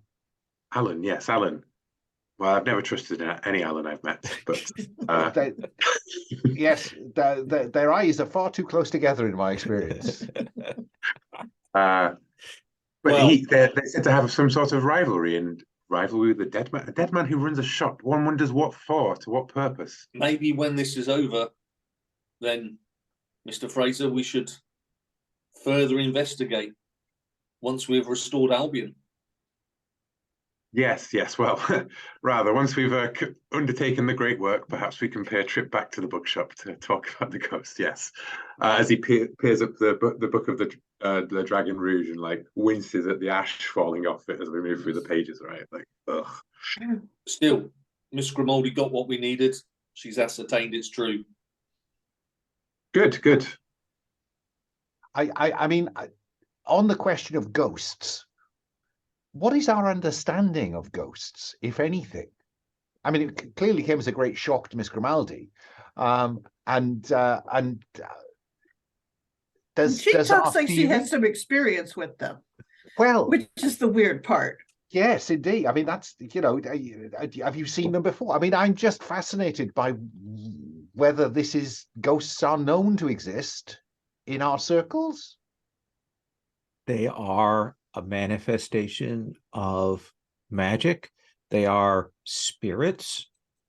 There are different traditions, have different takes on them. Certainly in the magic operates by the summoning of spirits, like that's a primary engine of it. So ghosts are a thing, even in alchemy, but alchemy is very much putting those to purpose, putting those to task, doing a job with them rather than anything else. Like they're very kind of practical, literal. And of course, witchcraft involves like contacting the spirits, a kind of spiritualism thing. But I think in magic, the idea of there being ghosts, like you knew it was a thing, but to have it kind of confirmed in this way is really striking. That's pretty much it. So with all of the supernatural, our first great work was the one that went horribly wrong and someone got sucked through a void, right? But we're the sort of people who in the real world believe in magical stuff, right? But we're actually on a journey of experiencing this in 1920s Victorian, So I guess, for Richard, I suppose I did commune with a ley line and get blasted by a dragon and the thing, So I suppose he's got a fairly open mind, but I would imagine for Dr. Whitewood particularly, right? Like it's quite shocking for that to be one of the true things, the dead. And I think that makes us realize though what kind of, it is we know of ghosts and spirits for them to be real, but against the natural order, surely. For what dark magics do you think may have brought this to be? Well, the very thought of that, I think, would require a stability roll from Arthur, because Arthur got into this because he believes that it can be used to do good. But there's a sneaking suspicion, perhaps, that he believes that it was all trappings, all talk. And the reality of it now is quite remarkable. So I think you should test Arthur's stability. I think that's a 2-point spend, I think, given the circumstances. Then I think I will spend, if I spend 2, I don't have to roll. Am I right? No, you do have to roll. But so it's a difficulty 4. If Right. you spend 2, then if you roll 2, 3, a 2 or higher, then you will make it. Fine. Then I will indeed spend 2 from stability. Yeah. Just don't roll a 1. Indeed not. A 4. That's okay. Okay, so you just spend those 2. Yeah. So that's 6 in total.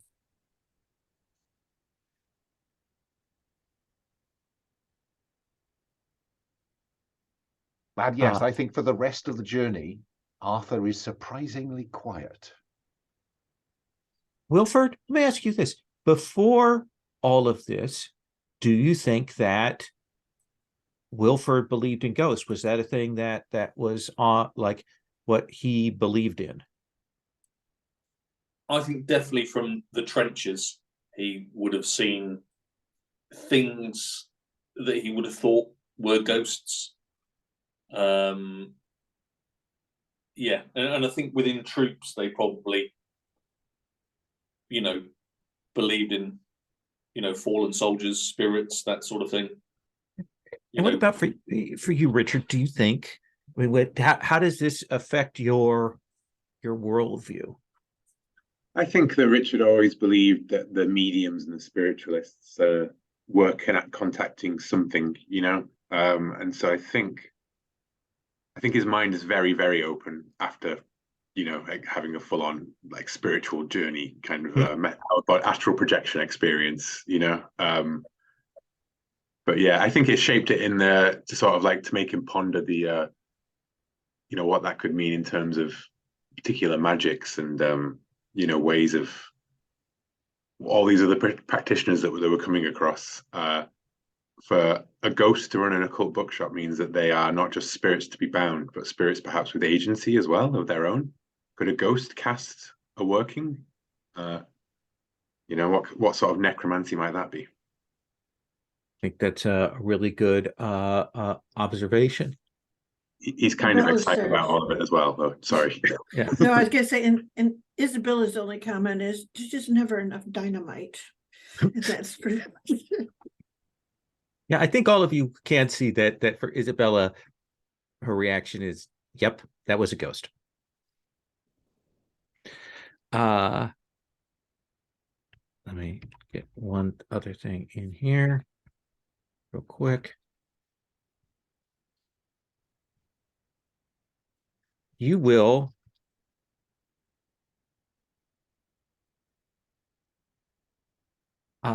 arrive at the station. You will unload. There is a dog cart there waiting for you. You will see a man who you guess is maybe a groundskeeper or a gamekeeper or such. And he'll come up and it would say, "I'm Mr. Kales. Are you the party going to Ashby to see Mr. Brum?" Absolutely. All right. I will hand Miss Grimaldi up into the back, and then invite Mr. Fraser to follow, get up behind, and expect Brumble to sit on the front with the driver. Indeed, I will. I will share his common experience, because I think that fits in with my Zoa. Yeah. That hard work should be shared around, and I am the same as him, so that seems equally fair. You'll sit up there. Mr. Kales is doesn't say much on the drive up.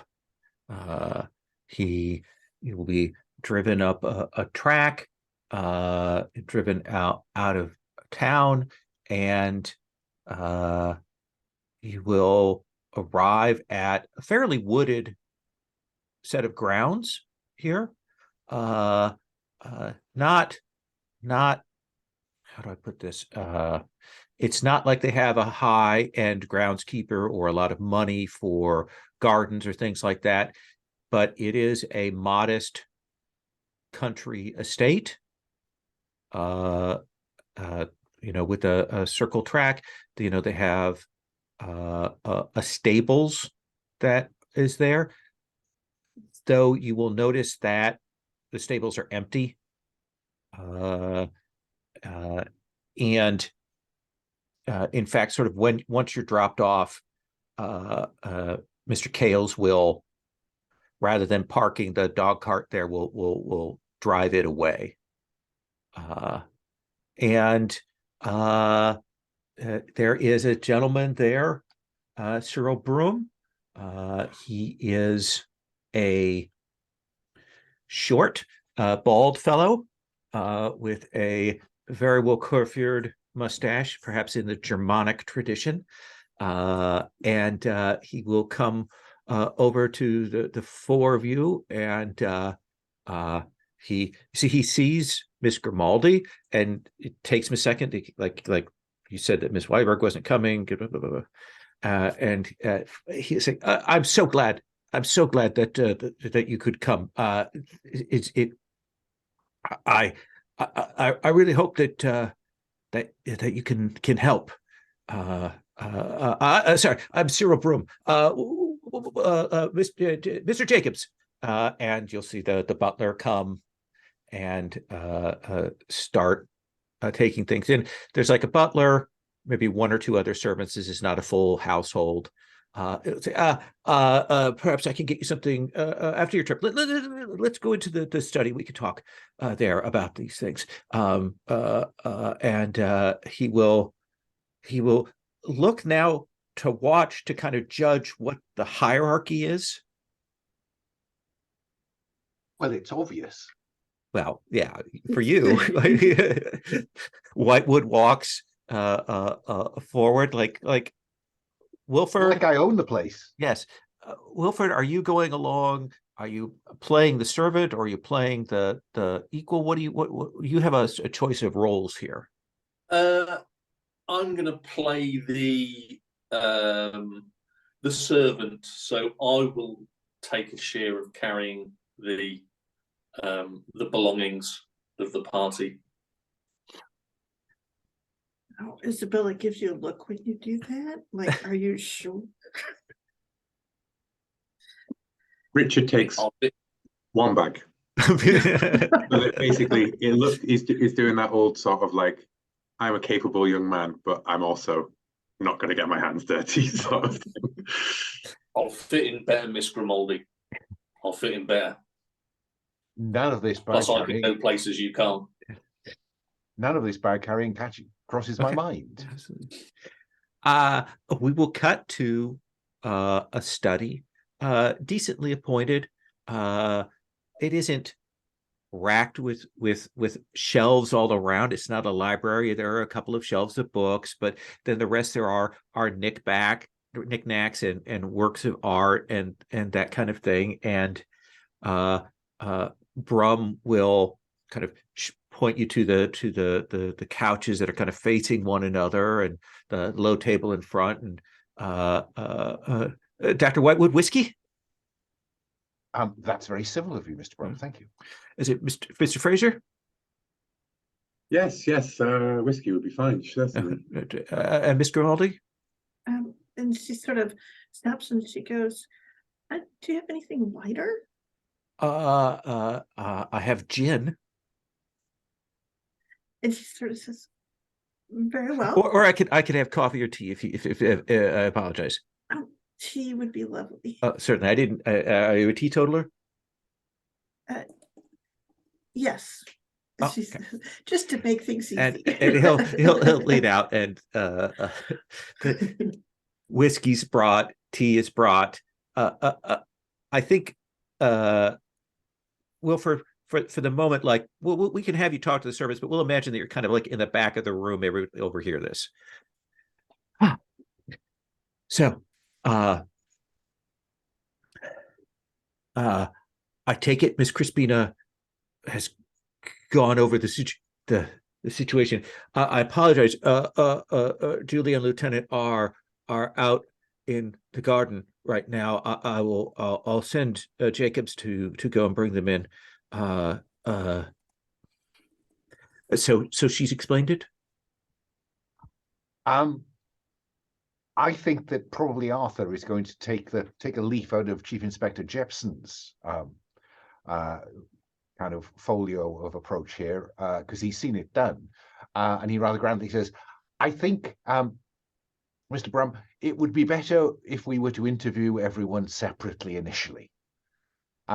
Perhaps either Isabella or Richard or even Brumble might go and find your daughter and Lieutenant Haywood, and we could cross-reference, so to speak." Well, I will have my man sent forward, and that he knows the grounds.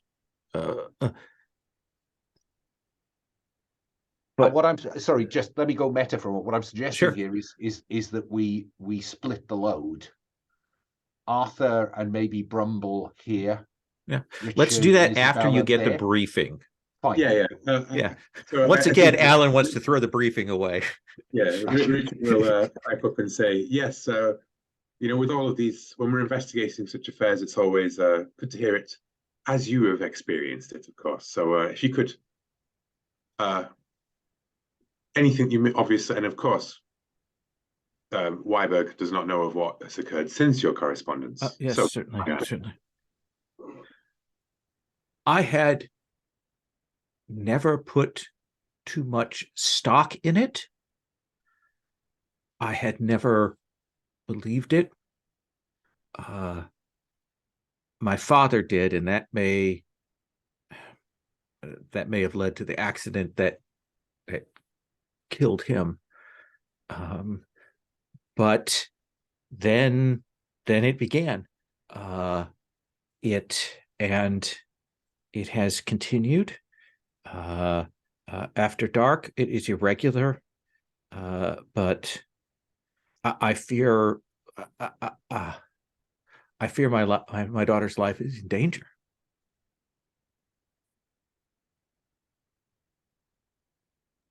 And from what? Please be as descriptive as you can. It is from the horse, from the black horse.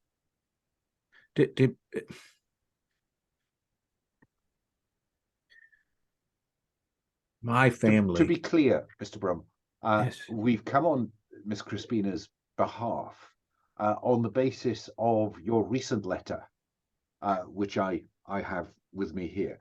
So I think it is the preamble to that we seek.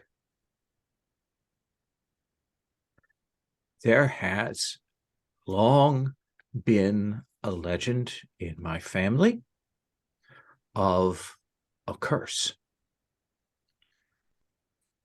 A curse that strikes the firstborn, who is a woman, when she becomes engaged to be married. My father has some notes on the sources and details, but it has happened several times. There was a young woman in 1698 who the black horse drove her to fall into the pond and drown. Then in 1722, the black horse appeared and only left once the engagement was broken off. And then in 1851, again, the young woman took ill and was gripped by scarlet fever and passed away, driven to exhaustion by the haunting, the appearance of the black horse. At this point, yes. More thinking myself, Lowell, the Book of New Jerusalem under Bungay mentions Black Shuck. Where are we in relation to East Anglia geographically? I think you're actually closer to the White Horse grounds, and in fact, I'll get you the map. That's fine. Yeah, he does mention that his father thought that it had something to do with one of the chalk horses or something. When my daughter was born, my father went into a panic. He believed in this. Certainly, his father had been here in 1851 when the young woman took ill, and he actually asked me to abdicate in favor of my younger brother, but he had passed away. So I told my father this was foolishness. But my father then spent the next few years looking into these matters, acquiring items, the books, research, things like that. It overtook his life, and he became obsessed, and it was a heart attack that took him in the end. As I said, the black horse comes and haunts a young woman who is the eldest, the firstborn of a family, when they're engaged. And it was just a few weeks ago that Lieutenant Haybridge and Julia announced their engagement here at the house. And I had forgotten completely about the story until then. It was a night of great joy for everyone who was here. And then 2 days later, we began to hear the horse. We would hear it neighing outside. We would hear the clop of it on the stairs above. We would see it flash by the windows. And it began very, very small at first. And my daughter took no stock in it. And Lieutenant Haybridge, he is a man of reason, a military man, and he certainly thought nothing of it. But then several nights ago, Julia and the lieutenant were in the Great Hall when the lights went out. The screams of the horse could be heard. They saw the burning eyes, and the horse kicked and broke Lieutenant Haybridge's arm, and then it was gone. I fear what is going to happen. I've tried to convince my daughter to break off her engagement, at least for the moment, but she will hear nothing of it. I need your help. I think, and you shall have it. Before, we are all here familiar with such cases, and we will have to do our investigations to prepare defenses and a means of and a solution. Anything that you can do, we're at your disposal. The household is small. I've sent away some of the servants, and others wanted to leave. I've given them a fortnight off. But it's my daughter and her paramour, Aunt Beatrice, who is deaf as a post, so you don't need to worry about her. Julia's cousins, of course, the gamekeeper who you met on the way in, and then his daughter also sees to the grounds, and then mentions the rest of the domestic staff. So only just a small dozen or so people inside the. Yes. Yeah. Yeah, I think, but Crispina, There was discussion of documents that you would release upon to Christina in return for her aid. Crispina was aware that my father had collected some papers and books. He was able to purchase portions of the estate of the late Karnaki, and we have those pieces. And that was to research this, right? So they may be hopeful. Yeah, well, I certainly will. Obviously, you're gentleman and lady.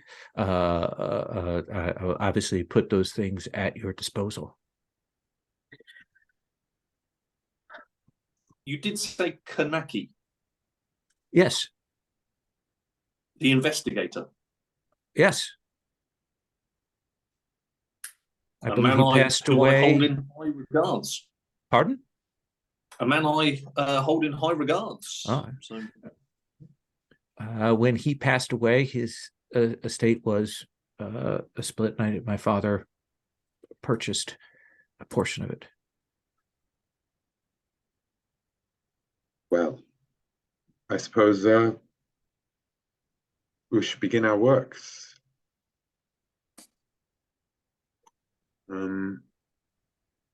Do show where our man can put the bags. Okay. And I think we're actually at a point where, since we're going to be kind of rolling into the investigation, this feels like a good place to stop here. Does that seem right? Mm-hmm. Everybody can. We haven't finished a case. I think we're still on, but I want to give everybody the opportunity to refresh one investigative by a point, and actually, since we've done very little general, two points of investigation you can refresh. I think essentially your train ride and you're looking through things, giving you a chance to catch your breath. Does that seem fair? It does. I just want to check in. How does credit rating refresh, if at all? Credit rating refreshes as with other things. The stock market does very well, Mr. or the opposite. Yes, credit rating can go down as well as up. Yeah.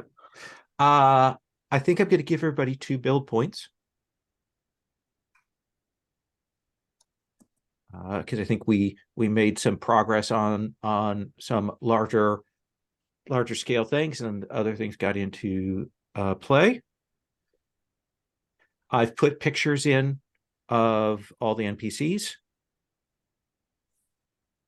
so they are all there. I will put in McMath when you meet McMath,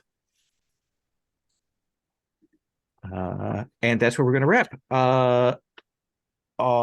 Can we do a quick stars and wishes? Let's see. I believe Sherry, you're in the hot seat for first chair today. Hooray! It's nice. The investigation has really gotten rolling. There's lots going on, and lots of good character play. This has been a joy, and I appreciate you paying back whenever we spend an investigation point, even if it doesn't really fit or we use a special ability. I know you had to kind of push some of the things, so I appreciate that. It was good, and you all were lovely. Again, I am enjoying getting to know your characters. They are all excellent. And wishes? Or let's see here. I don't know. I'm looking forward to kind of getting into seeing what this family looks like and what the situation is. And there's that sort of thing of, there's a part of me that wants it to be a fake, but then there's a part of me that doesn't want it to be a fake. So I don't know. This is sort of exciting. Okay. Mr. Fraser. Similarly, I really enjoyed, discussing things in character, like the implications of chess over and you know, what we should do with the shop and all of that. And I really enjoy all the character moments, you know, as we're sort of like breathing into the investigation and it not being under a time pressure. You know, like there are no vampires hunting us down, right? There isn't a serial killer going around a major US city. You know, like we are like working our way out and things and pulling on loads of different threads, and then allowing space as well to just sort of like, you know, what does our characters make of this? Because we're all going to be going on quite a journey, I think, as we acquire more of those things. And I'm also, you know, with all that in mind, I am really looking forward to a case. You know, like this is a case, right? Before all the sessions so far have mostly been like campaign framing almost. You know what I mean? Yeah. Like build the wider picture, and now we're about to go into a Monster of the Week episode. You know, kind of thing. Yeah. Anything wishes wise? Well, I mean, you know, I'm looking forward to the case. Wishes wise, I obviously want to crack open the books that we just stole and acquired at some point. And obviously, Karnaki's writings, by the way, big star for Karnaki making an appearance in this. Okay. The book's mine. The book's mine. So I'll have for next time a set of spells, some discussion of the notes. The other thing is this location does lie on a ley line. Just as a sort of a meta thing, there is a site of power here that I think all of you would have felt that you can tell is not dedicated at this point. Excellent. So that means that's one of the things we can do then. One of the things you can do sort of after the investigation is undertake that. Well, I wonder, that made me think perhaps one of my wishes might be to not just approach this from the standard Call of Cthulhu investigator approach of like, you know what I mean? Like to lean on that idea that we are here with a ley line and we have works and we have our magics and we can try and do some sort of ritualistic approach to it, as opposed to the I spend evidence collection to see where the bookshelf was moved kind of thing. Yeah. Absolutely. Mr. Brumble. Yeah, really good. I think somebody put on the Slack about how PCs don't talk in character. Well, you know, it was sort of the opposite. I think today there was still some good meta crunch, but you know, there was some really, really good character interaction. You know, it's a pleasure to see. I think the whole bookshop scene was really good. It was nice of Will to step outside, but still provide, you know, quite a real big punch with his use of his author skill. That was nice. And everybody in the bookshop, you know, had a bit of spotlight time. So it was damn good GMing, lol, and, you know, good play off everybody there in the major scene. And the Ghost, I think, really topped it off. Going forwards, you've hinted at a bit of East Anglia. I'd like to see a lot of East Anglia. That's where I come from, and it's better than anywhere else in the country, that's for sure. It doesn't rain like everywhere else. And just the Karnaki thing, you know, that was piece de resistance there. You know, I don't do a lot of reading. That's one of the stuff I have read. So very, very good. Nice. And Dr. Whitewood. Yeah, no, I think a star really, because you're right. We were an hour and a half in before we picked the dice up, and yet we still felt we were making progress. We still felt that we were engaged in shaping the direction of travel. So you know, I think this is going very well. I have to say, I think that, and because we know that, or we think we know that we have a fan out there watching these, I think that we can look him in the eye and say, there's some interesting stuff in that book, what you wrote.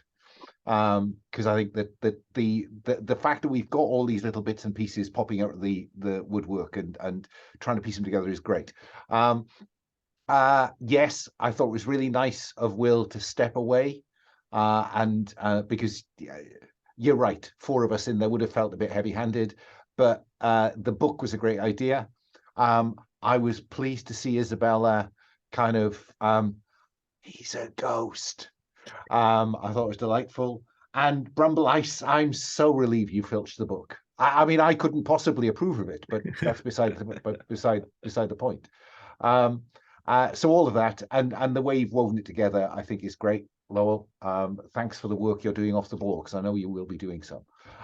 In terms of wishes, I think Arthur is going to play Poirot, I think. He wants to play an entirely straight bat on this investigation.